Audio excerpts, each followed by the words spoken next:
A woman carefully takes out a small cylindrical object wrapped in a condom from her pocket.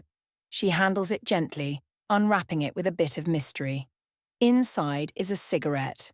She lights it, inhaling deeply, savoring the moment, almost as if it were her last. Just then, her friend with short hair appears, carrying a spring knife. The short-haired friend opens the knife with a flick, its blade glinting under the dim light. She uses its pointed tip to carefully unscrew the vent cover nearby. Each turn of the screw is deliberate, heightening the tension.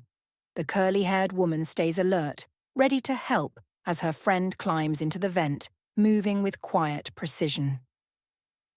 Through the narrow passageway, the short-haired woman slowly inches forward, making her way to a point where she can peer down into the room below. The red-masked figures she sees are busy, clustered around a huge pot that they stir rhythmically, almost ritualistically. It's not immediately clear what they're cooking, but the friend catches a whiff, a hint of sweetness in the air. Curious, the curly-haired woman asks in a hushed tone what her friend sees. The short-haired friend whispers back, "It smells like sugar." Meanwhile, our main character, Shang Yo, is not asleep. He's just lying there, quietly observing, listening to everything going on around him. Morning arrives, casting a pale light over the area. The 187 participants are all lined up, each of them sizing up the competition, trying to stay focused. But Shang Yo notices a particular symbol on the wall, a shape that reminds him of melting sugar. He quickly realizes what the upcoming challenge will be. With such a huge prize on the line, everyone here is on their own. Even his childhood buddy, Sharp Guy, isn't privy to Shang Yo's insight. When it's time to pick their shapes for the sugar game, Shang Yo goes for a triangle, the simplest design, while Sharp Guy, with perhaps a bit too much confidence, picks an umbrella, the hardest of all. Each participant has exactly 10 minutes to carve out their shapes. Tension fills the air as people begin their delicate work, holding their breath as they press their needles into the fragile sugar molds. The room is filled with quiet scraping sounds as everyone concentrates, and then, unexpectedly, a mold breaks. The participant gasps, begging for another try, but in this game, there are no second chances. A red-masked guard steps forward and, without hesitation, executes her. The gunshot reverberates, shocking everyone, and suddenly, the stakes feel even higher. Curly-haired woman has a trick up her sleeve, though. She discreetly pulls out a lighter and heats her needle, melting through the sugar shape with expert precision. She passes the challenge with ease, and the relief on her face is palpable. Shang Yo also finishes his triangle, just in the nick of time. Across the room, Sharp Guy is sweating bullets. The umbrella shape is unforgivingly intricate. He pauses, looking around, and has a sudden realization. He begins licking the sugar, his warm breath softening the edges. Soon others start copying him, desperately licking their molds, each tongue flick like a lifeline. The room becomes a scene of frantic licking, everyone fighting the clock. With just 30 seconds remaining, a wave of success ripples through the crowd, even for Sharp Guy, who finishes with only moments to spare. As the timer runs out, anyone left struggling meets a tragic end. The prize for those who survive? A chance to keep going.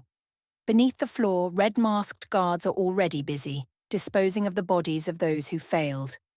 In a hidden room, a man wearing glasses works meticulously, extracting organs from one of the fallen players. He's in league with the guards, who smuggle the organs out to sell them on the black market. In exchange, they leak the next day's game to him. Tonight, one of the guards with a triangle mask suggests there's going to be a riot. They've intentionally withheld food to fuel the players' frustration, a calculated move to push weaker players over the edge. The countdown to lights out begins and Shang Yo feels something is off. Groups are forming, alliances solidifying under the guise of friendship but rooted in survival. He warns Sharp Guy to stay on guard. Meanwhile, the man with glasses aligns himself with the strongest gang, confident in his knowledge of the next challenge. The lights go out, plunging the room into pitch-black darkness. Only the faint glow of emergency lights flicker, casting eerie shadows. The guards watch from above, their heat sensors scanning every movement. Long Hair, one of the stronger players, breaks a bottle, holding it as a weapon. His target? A girl who he suspects of stealing food. Her scream shatters the silence, triggering an all-out brawl. In the dark, it's chaos. People attack anyone they can't recognize. Shangyo and his friends huddle together, defending each other against the onslaught. The sounds of shuffling feet, muffled cries, and breaking glass fill the air. And then, amidst the madness, they hear the old man's trembling voice, calling out for help. The guards cut the lights back on, finally restoring order. The damage is done, though. The body count is up to 80 from 107. The next morning brings a new challenge, a high-stakes game of tug-of-war. The teams are chained to the rope, each side gearing up for a brutal contest. A gunshot signals the start, and the strongest gang, led by Longhair, makes quick work of their opponents, yanking them across the line. 10 people plunge down, their screams swallowed by the silence that follows. Blood stains the ground below, a harsh reminder of the game's stakes. Shangyo's team is visibly intimidated by their stronger opponents. But the old man offers a strategy. Tug-of-war isn't just about brute strength, it's about timing and tactics. Following his advice, the team leans back, almost hanging off the rope, their bodies in sync as they brace themselves. As the seconds tick by, their opponents start losing ground. The old man calls out the timing, and they execute a risky maneuver, 3 quick steps forward. The sudden change throws the other team off balance. With one final heave, Shangyo's team pulls the other side over the edge. The victory is hard-won, and they collapse in exhaustion, relieved to have survived another day. But back in the dorm, suspicions are rising. Shangyo and his friends begin to wonder if Longhair knew about the game beforehand. Sharp Guy notices the old man lying still in bed, clearly shaken by everything. He tries to comfort him, but when the guards arrive, they reveal that the old man has succumbed to fear. Meanwhile, in the organ harvesting room, Glasses Guy is desperate for information on the next game. When he doesn't get the answer he wants, he snaps, taking a guard hostage with a scalpel. But the guard outwits him, leading him into a deadly trap. As Glasses Guy lets his guard down, a blade flashes, and just like that, his secret deal comes to a bloody end. A single gunshot echoes, and the masked man falls. The black-suited leader arrives with his men in the game room, pulling the trigger once more to finish off the triangle-masked guard. The glasses-wearing man is also caught in the crossfire, riddled with bullets by the men in red. Meanwhile, 2 masked figures transport the organs harvested from fallen contestants, heading down a hidden passage to make the delivery. But number 28 senses something unusual about number 29. Quietly, he presses a knife to number 29's neck, demanding him to remove the mask. As the mask slips off, the truth is revealed. No, 29 is Officer Hwang, an undercover cop searching for his long-lost brother. Under pressure, number 28 admits that the black-suited leader's office holds the complete list of contestants. Officer Hwang takes swift action, eliminating number 28, and retraces his steps to the hidden exit, only to find it locked tight. With a single shot, he blasts open the lock, the gunshot alerting the black-suited leader, who orders a full search. As the leader watches the surveillance feeds, he sees no sign of Officer Hwang, who has already slipped into the leader's office. There, files of all past contestants are meticulously stored, chronicling the history of this twisted organization. Frantically flipping through the lists from 2020, Officer Hwang finds no trace of his brother. But then, a decorated box catches his eye, containing the list of winners. He discovers that his brother won an enormous prize in 2015. Yet, despite receiving this life-changing amount, his brother never reached out to their family. Stricken with emotion, Officer Hwang, wounded and weakened, steadies himself, catching his reflection. The pain etched on his face hints that the emotional wound cuts deeper than the physical one. Meanwhile, the bodies of eliminated contestants are sealed in cold coffins and carried away. The survivors must now face not only brutal games, but also the merciless depths of human nature. In the control room, a landline phone rings. The man in black hesitates before answering. It's news of the imminent arrival of VIPs, high-stakes gamblers eager to witness the spectacle. As he hangs up, a subtle disturbance catches his eye. The phone's receiver has been shifted slightly out of place. Realizing an intruder has been in his office, he begins a meticulous search, finally arriving in the records room. His gaze sharpens as he notices the box with the winners list has been moved. The intruder must still be here, hiding among the records. Slowly, he approaches the shelves where Officer Hwang lies in wait, tense and ready for a fight. But at that moment, a voice crackles over the intercom. The VIPs have arrived. The black-suited man has no choice but to abandon the search, leaving Officer Hwang to exhale a long-held breath of relief. In the boss's office, the leader notifies an older man with grey hair that the VIPs await. The old man, a shadowy figure, turns, removing his golden mask, and instructs the leader to greet the guests on his behalf. The VIPs, flown in from all corners of the globe, are led to the lounge where they'll witness the next deadly game. Disguised as a server, Officer Hwang sneaks into the lounge with a mask and a hidden camera, recording every detail as the VIPs eagerly discuss their bets for the next game. A large foreign man eyes Officer Hwang, pulling him aside with a sinister grin, proposing a private game for extra thrills. But moments later, the man finds himself at gunpoint, Officer Hwang demanding answers. He covertly records the man's confessions before slipping away. On the other side, a red-masked guard reports to the leader that a diving suit is missing from the escape tunnel. With urgency, the leader and his men set out on a high-speed boat chase, following Officer Hwang to a secluded island. Cornered, Officer Hwang calls for backup, only to have the signal cut off mid-sentence. With no other choice, he opens TikTok, trying to send the critical information to his chief. But without a stable signal, the data fails to transmit.